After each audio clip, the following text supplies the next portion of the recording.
29th of July 2020 is a red letter day for Indian education. It's important that we understand the context and the background behind this particular day.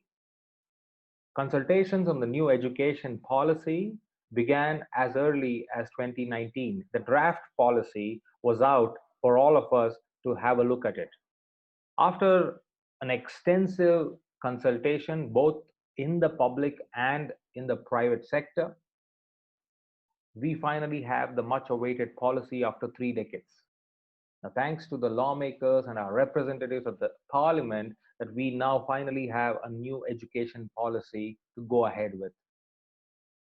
The big question is this policy enough?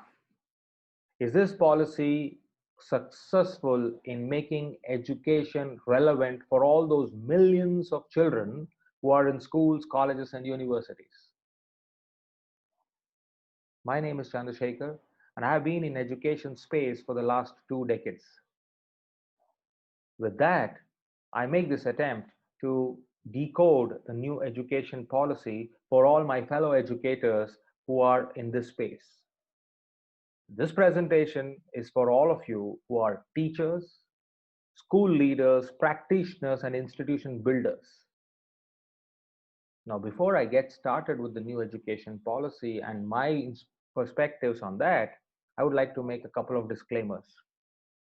Number one, this is purely my personal opinion, and I have no affiliation with any institution or organization. And number two, the policy document per se is of 65 pages, and I don't want to go through it verbatim. So what I'm going to do is I'm going to split it into 3 parts. Part 1 will talk about the current education system and also the state of the Indian education system at this particular moment, with a special focus on public and private schools, because we need to understand the foundation and the background with which this new policy is being introduced. The second part of this video will talk about the positives, the trend setting changes which this new education policy is bringing in to the Indian education. We have heard of a lot of positives both in the newspapers as well as on the news channels about the new education policy, and it is much celebrated, and rightfully so, because it has brought in some great innovations. So we're going to talk all of that in the second part of the video. And the third part is where we stop to critically analyze the policy, because no matter how good the intentions are, implementation is going to be the key, which we know. In fact, when I talk about intention and implementation gap, I think I am to tell you this particular example, which I'm sure all of you have at least seen it once through your WhatsApp forwards. Yes, I'm talking about the bridge, the 484-meter bridge, which is built in Central America by a Japanese agency, the Choluteca Bridge. The Choluteca Bridge, which is built on River Choluteca in Honduras, Central America. As you see in the photograph, the gap between intention and implementation. Now, those of you who don't know the story goes something like this, that this bridge was built to take care of the hurricanes, because every now and then the hurricane used to come and wash out, and it used to divide the lands. So they built this bridge so that there is enough transportation and movement of men and material. But what happened? As the nature has it, the hurricane was so powerful, and the whole thing, the universe conspired in such a way where the river itself changed its course. And as you see in the photograph, the bridge is standing, and a bridge over nothing to nowhere. Now, why am I showing you this? Is the gap between intention and implementation can sometimes be the deciding factor for the policy to be successful or a failure. So we'll talk more about it in the third part of this video, but my sincere worry here is we are trying to solve a problem, but by the time we solve the problem, what if the problem itself changes? Now, that's the risk we run in the Indian education space. We're trying to solve, but by the time we arrive at the solution, the problem itself might change. But for you to understand that, you need to come with me to look at the current state of the Indian education sector. So here we go, talking about Indian education sector. Now, the new education policy, much celebrated, and whatever we are discussing now is in the context of the new education policy, and that's very important because we are looking at it through the lens of what the new education policy is preaching and why it is preaching. The evolution of the policy, as I said earlier, it has taken 30 years for us to get this. Of course, there were some modifications which was done in 1992, but that was more or less very, very cosmetic. So if you look at it from the 1948 to 2020, 29th of July, it has evolved over a period of time. And in fact, for the first time, the national policy of education has been changed into the new education policy now. So NPE 1986, again NPE was modified in 1992, and finally the TSR Subramaniam committee came into picture and they gave their report in 2016, but that was shelved, and then the Dr. Kasturi Rangan committee came over and then they started the work and they brought out the draft policy in 2019 on the 31st of May, and finally a year later, a little over a year, we got the actual policy passed in the parliament. Before that, the background is with the National Policy on Education in 68 and 42nd Constitutional Amendment in 1976, and you go back to history to up to 1948. So that's the evolution of this policy document which we have in our hand. Now with that, let's go straight into the private schools in India. Yes, I'm talking about private schools as the first step because lion's share of the Indian school system is covered by private schools. In fact, if you go by the statistics, it ranks only after the Indian public school system and the Chinese school system and then the Indian private school. So that is third in the world. The Indian private school system is being ranked right now, and close to nearly 50% of the students in our country are in the private schools of the country. As I've said earlier, my entire analysis is from the recently launched State of the Sector report. So data is as fresh as a flower for all of us in terms of looking at what is the current state of affairs. Now you look at this particular chart, it gives you a bird's eye view of how the school system in India is split up. 52.5% of students are in the government schools, that's 10.9 lakh students, 10.9 lakh schools and 13.1 crore students. The private unaided takes care of 34.8% with 3.5 lakh schools and 8.7 crore students. And the private aided schools, that means these are privately run schools, but they get some kind of aid from the government, be it the salaries of the staff or the infrastructure, whatever. So these schools contribute to around 11.1% of the sector, which is 84,422 schools and 2.8 crore students. So that's the Indian school system where nearly 50% is in the private space. Now with this, if you look at further charts, it gives you a broad understanding about how the enrollment in the private sector is increasing over the years and the enrollment in the government schools is decreasing from time to time.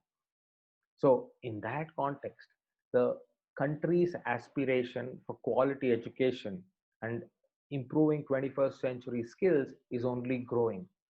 We all know in cities where we live or in towns where we are, the government schools are losing its shine and the private schools are gaining with respect to the number of students enrolling every year.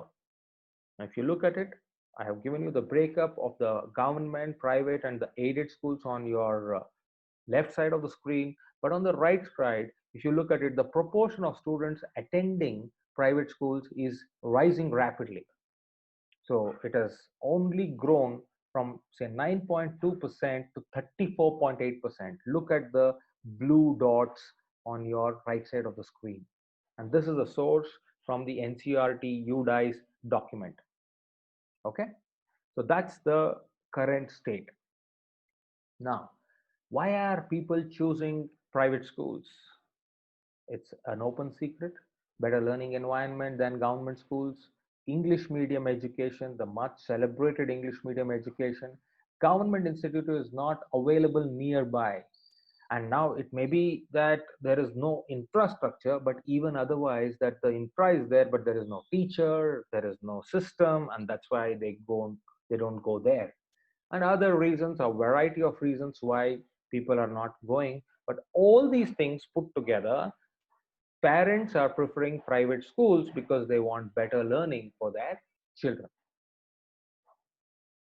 Now, if you look at the averages on the private schools and the government schools, 246 students study in an average private school, as compared to, on an average, there are only 120 students in a government school. Yeah. So overall, private schools are likely to be efficiently run. In fact, the statistics say that a private school can deliver the same learning outcome at one third the cost. One third the cost, a private school can deliver the outcome, the learning outcomes. That's what it says. One third per pupil expenditure of government schools. That means it is cost effective. This is a point for us to note, because I want to draw this analogy or analysis into when we read the new education policy. Because what policy does very conveniently is it ignores the private school sector to a great extent. We'll discover that in a greater detail in the next part of the videos. Now you look at this. The sector, the private school sector, is almost equivalent to the Indian e-commerce industry. Yeah, 23 billion is what the private school sector contributes to the Indian economy. Yeah, at 1.75 lakh crores, 23 billion US dollars is what it contributes approximately to the economy. Now, that's the size and strength of the sector. And you look at this, between 1973 and 2017, enrollments in the private unaided schools has grown 33 times. 33 times it has grown. And I said that before, Indian private school system is the third largest system, just behind China and the Indian government school or the public school system, based on the UIS 2019 data. 70% of the private school students pay less than 1000 rupees, Indian rupee, per month in fees. So that means our private schools are not elitist. Private schools are low cost budget schools. Now, the learning levels. Let's talk about learning levels, because the new education policy claim to fame is they are focusing on the learning levels. They are telling that with these interventions, the learning levels in our schools are going to get a boost up. Fair enough. But let's look at the current situation. We all know about the ACER report, and the ACER 2018 report shows that 35% of rural private school students in grade 5 cannot read a basic grade 2 level paragraph. Now, that's the report which is available for all of us to read and refer. The second is the learning levels in private school system have remained stagnant for a decade. So this is even more alarming, that although the private school system in India is almost equal to public schools, but the learning outcomes, the learning levels is almost stagnant for a decade in the private school sector as well. Now that is a big concern for all of us, because if you are focusing on improving learning outcomes, and as a policy you are not catering to private schools to a great extent, then you are closely and conveniently blinded towards 50% of your students. Now let's see what this means to us. The barriers in improving, why it has been constant over the last 10 years in private schools. The barriers to improving learning levels is one, under regulation, and two, over regulation. Now both less and more is the fact. Now let's see, what do I mean by under regulation. Under regulation is when it comes to learning levels, hardly there are any regulations in measuring the learning outcomes in the children from the regulator. So it's hard to judge how much the children are learning in the school in absolute terms. There are no regulatory mechanisms, or very few, apart from the board, whatever they ensure in measuring the learning outcomes in children, and that is not directly connected to the performance of the school. And over-regulation is where they have put the focus, the misplaced priorities. They put the focus on input. What is input? You're talking about infrastructure, you're talking about land, you're talking about salaries, you're talking about certain guidelines, which are all input to start the institution, and the regulation is there. And we all know that if you want to start a private school, a low cost private school, or even a high level private school, the permissions are anywhere between 35 clearances to start with to 160 clearances to end with. So this is the gambit. This is the gamut of permissions you need to actually set up a school. And the regulation is high and mighty as far as that is concerned. But as far as the learning levels is concerned, no yardstick to measure. No yardstick there at all whatsoever. So that's the barrier to the learning levels in the school. Now you look at this, learning levels in private schools are driven by a range of factors. A range of factors where if you see the major headlines, parents' lack of information on school quality. Now, what is happening is, just look at it as an example from the parent side. Now, a parent, if he has to or she has to measure a school, will measure on the output, but then there is no data to measure that. The only data available is how big is the campus, how good is their interiors, how spacious are their classroom, and whatever little bit you tell about the teachers and their experience and their qualification. But there is no yardstick to measure between this school versus that school. So parents lack absolute information when it comes to which school is the right choice for their child. Then they come with English medium instruction. So the choice is, okay, if this school is an English medium school, then let me choose that and not the other school. And today, every private school talks about English medium. Hardly any school talks about, I am not an English medium school. Then the quality of teaching, which I've already covered. So the measuring parameters are what salary they have, or what qualifications they have, or what degree they have, but not exactly what way they are teaching in the classroom and how are they adding value to the students, right? That is not measured. Which school measures their subject average and subject mean with another school on a public forum or a public platform? It's not going to happen. So the learning levels in private schools are driven by these factors. So the factor of English medium, the factor of teaching quality, then the student's socio-economic background. RTE, we may talk about RTE, but then the idea here is different students coming from different backgrounds. We need to put an equalizer over there. We need to bring them up to scale with all of that, and that's when the background matters over there. And the student's socio-economic background. Let me give you an example. Now, if the child is coming from parents who are already educated, from that kind of a family, the parent will show some interest to look at the homework or the school work of the child back at home, but then you compare it with a first generation learner. Now the parents, although they are interested and inclined to look at what is happening, they can't help for whatever limitations they only have. Now that plays a major role on the learning outcomes. Last, lack of learning focus in regulations. We have spoken already about under regulation. So the regulator has to focus on the learning focus, and this is the current state. There is no regulation. The new education policy actually brings up that point very strongly, where they have created a regulator, and that regulator will be focusing on regulating these learning outcomes or the focus on learning. So that way, the new education policy has given a fillip to this entire problem. Now, key barriers to learning improvement. The key barriers to learning improvement, as I have said, one is regulation, both under and over, and two is information. There is no space, there is no one place where parents or consumers or customers, whatever language you want to use, can go and look at the dashboard and say, okay, this is this, this is. Now you look at other sectors like restaurants, or you look at some other sector in terms of say airlines, or movies, or for that matter even taxis. You have this whole transparent system of customer rating, online shopping, e-commerce. You have customer rating. So what happens is customers, users can actually rate the benefit, the service, the product, and that's how other customers will start getting trust on your product or your service. And then there is a whole new balance of mechanism in terms of checks and balances. But here, there is no information.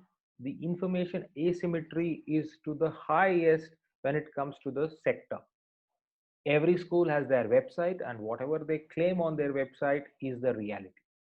There's no way to validate, to cross check, or verify, or even to come and see that this is the real performance. So, there are the key barriers to improvement. That's the sector we are living in today. We look at the private sector dynamics, spoken about regulation and spoken about information. So the top line talks about regulatory factors predominantly from the government. We've spoken about under regulation, over regulation, enforcement of regulations, and barriers to finance. And the bottom is information, where parents don't have this information, and without good comparable information on learning, parents choose schools based on proxies. What are the proxies? The land, the campus, the infrastructure, the buses with air conditioners, or the food, or the labs, or the robotics, or the coding. These are proxies, right? So that's how it is. And then in the center you have the school segment, and the school segment focuses on these pressures from both sides. So that's the dynamic with which we are all operating. And I'm not saying, even for a second, that under these circumstances, all private schools are bad. No, I'm not saying that. And I'm also not saying that all private schools are intentionally trying to play around with this regulation and information. No. What I'm trying to tell you is just opening the curtains on the current state of affairs, because we are discussing the new education policy. And when you make a policy, it's important to understand the current dynamics of the environment of the sector, and then bring in some standard, at the same time strong changes to the sector. So that's where you need to understand this entire thing.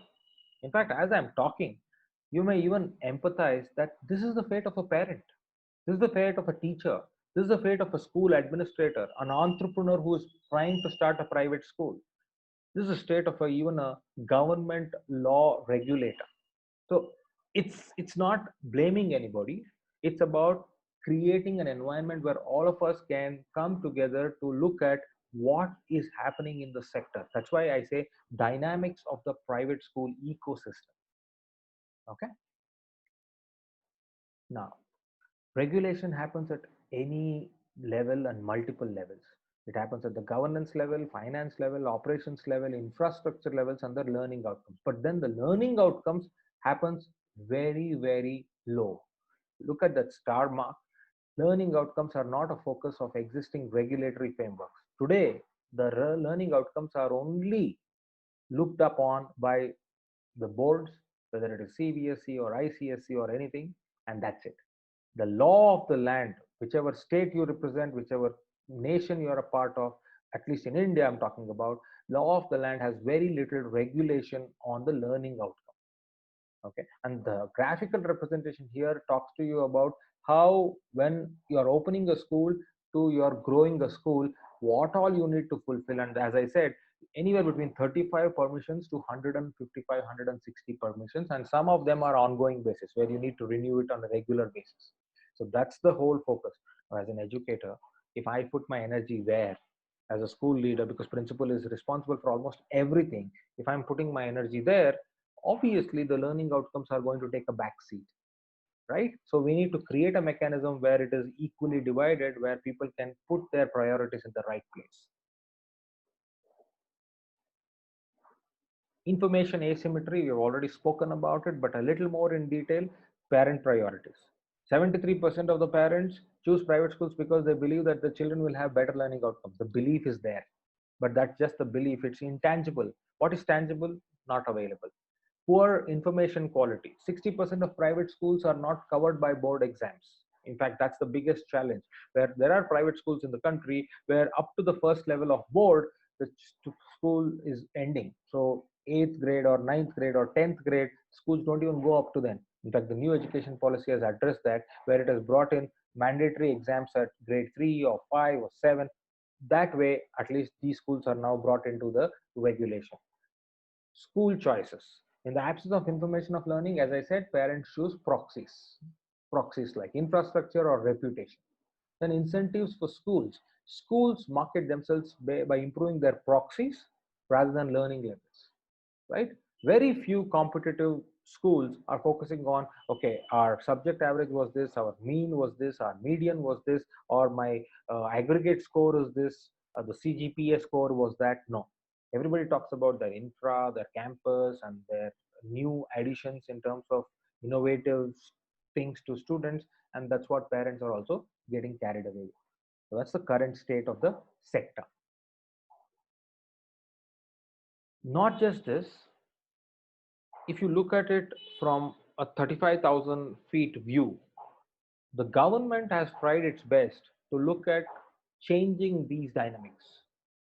Number one, all of us know about RTE section 12(1)(c), where we have 25% earmarked of our seats for people from the socially, economically low background or poor background, right? Now, the problem is even that is not successful, because if you look at the statistics, 29% of the 21 lakh reserved seats are only filled. That means more than 70% seats are unfilled or not taken. Why? Because of the lack of implementation from the states. RTE comes under education, and education is a concurrent topic where both the central government and the state government will have to perform equally. And that's where the gap is, where the state governments are not at par when it comes to implementing RTE. And that's why more than 70% of the seats are going unfilled. Now, with the new education policy, the RTE scope is only increasing, because even the 3-year-old child is now into the mainstream school. The toddler is taken care of. Public funding, private management, that is the aided schools. Now, what happens with the aided schools? The funds come from the government, whether it is for salaries or whether it is for infra. But the problem is the teacher is accountable to the government, because they know the salary is coming there. So the implementation is going haywire there. So that is also a failed model in some context or some sense. And the third is the direct benefit transfer, that is the school voucher.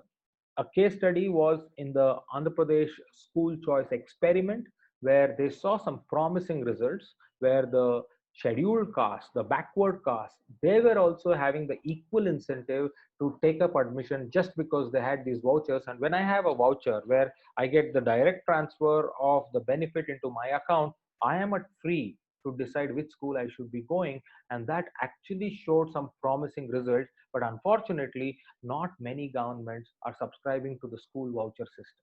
So high on promise, but low on delivery. So these systems are already in place. Now, with this background, the NEP actually has to come up with a new set of innovations. So in that context, understanding these things are very, very important for us, because you know where the problems are, then we will see how good the solution is. All right. So that's where we are talking about.